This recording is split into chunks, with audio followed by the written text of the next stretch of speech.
put to death at the age of 35 by the Spanish colonial authorities in 1896, the national hero Dr. Jose Rizal had romanced and conquered the loves of the succession of 10 women, namely Julia, Segunda Katigbak, Leonor Valenzuela, Leonor Rivera, Consuelo Ortiga E. Perez, Jose San, Gertrude Beckett, Suzanne Jacobi, Nelly Busset, and the last is Josephine Brack.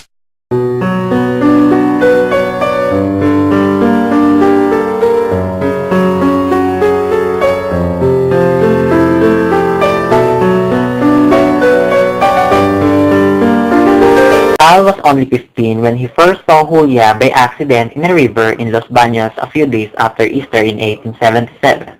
She was wearing a red wrap-around skirt. He was instantly attracted to her.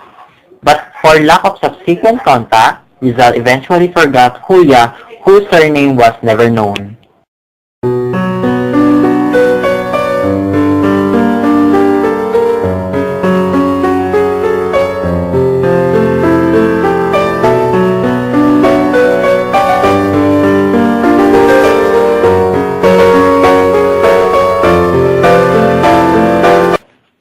Rizal next met Segunda Katigbak, a charming girl from Lipa, Batangas. He saw Segunda in a party where he made a sketch of her. She was his puppy love, according to Trillanes. Unfortunately, his first love was engaged to be married to a townmate, Manuel Luz.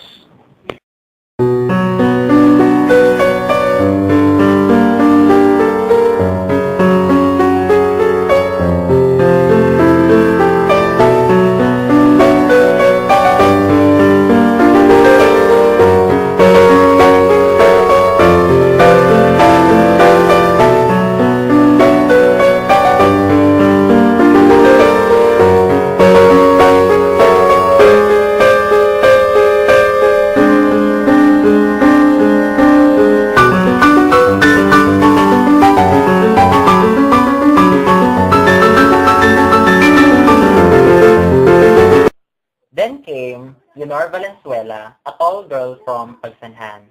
Rizal sent her love notes written in invisible ink that could only be deciphered over a warmth of a lamp or candle. He visited her on eve of his departure to Spain and bade her last goodbye.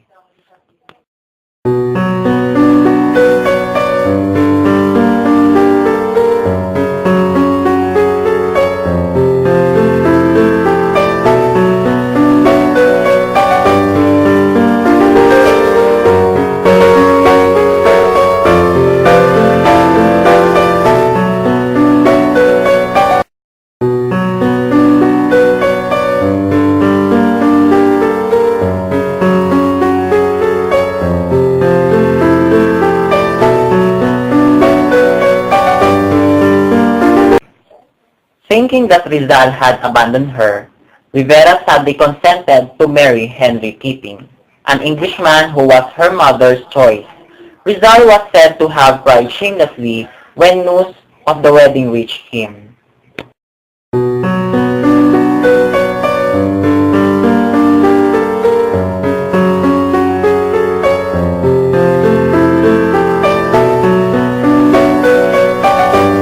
Rivera was to him his ideal woman, his model for Maria Clara, one of the main characters in his first novel, Noli Me Tangere. He was ready to marry her. Unfortunately, Rivera's mother disliked Rizal, who was then earning the reputation of being his wife. The two last saw each other before Rizal left for Spain in May 1882.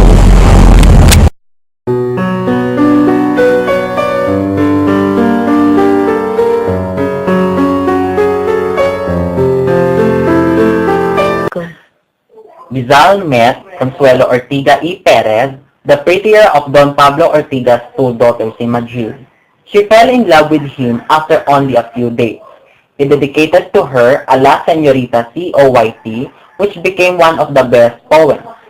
He suddenly backed out before the relationship turned into a serious romance, because he wanted to remain loyal to Leonor Rivera, and he did not want to destroy his friendship with Eduardo de Lete, who was madly in love with Consuelo.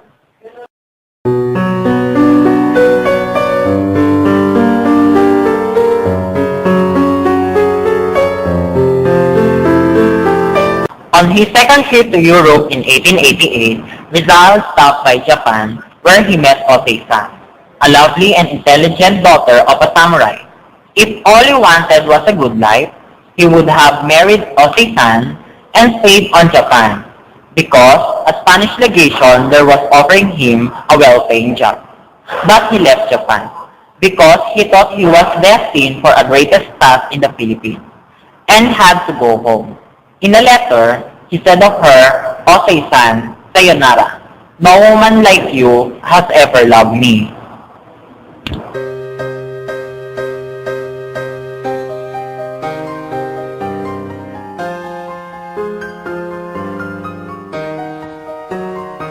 Leaving London, he was able to finish the group carving of the Beckett sisters. He gave the group carving to Gertrude as a sign of their brief relationship.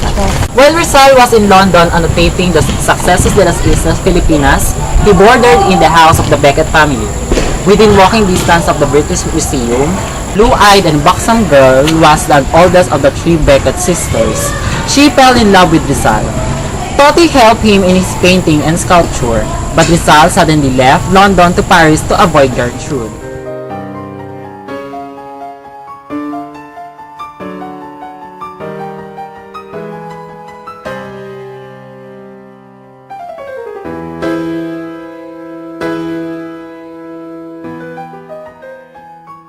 In 1890, Rizal moved to Brussels because of the high cost of living in Paris.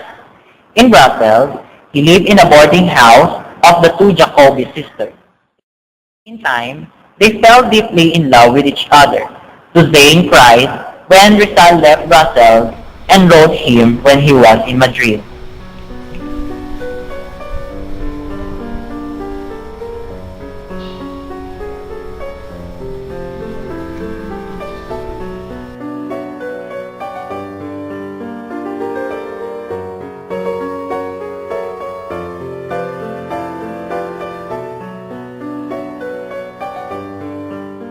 While a guest of the Busted family at their residence in the resort city of Beatriz, he had befriended the two pretty daughters of his host, Eduardo Busted.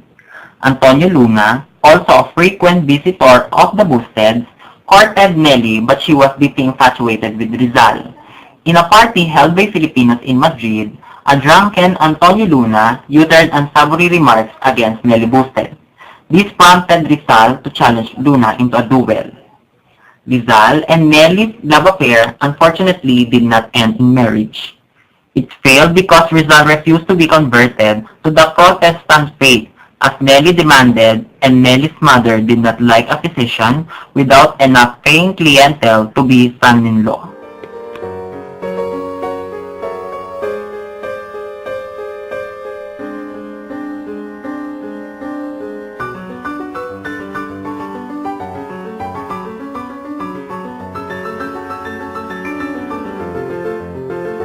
Rizal was immediately attracted to Josephine.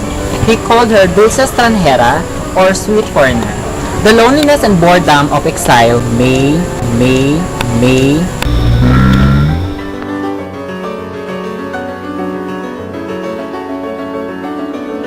While on exile in the Pitan Zamboanga, in early February 1895, Rizal met an 18-year-old petite Irish girl with bold blue eyes, brown hair, and a happy disposition.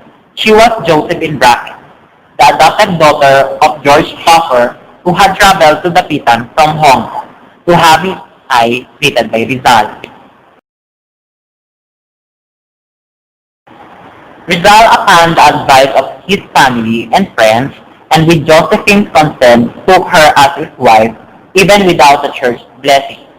Josephine later gives birth prematurely to a stillborn baby, a result of some incident which might have shocked or frightened her.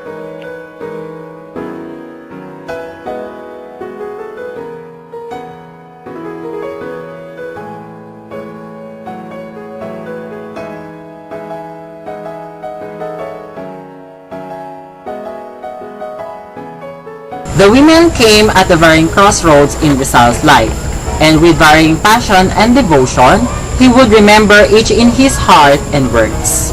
Buenos dias, señorito, señorita.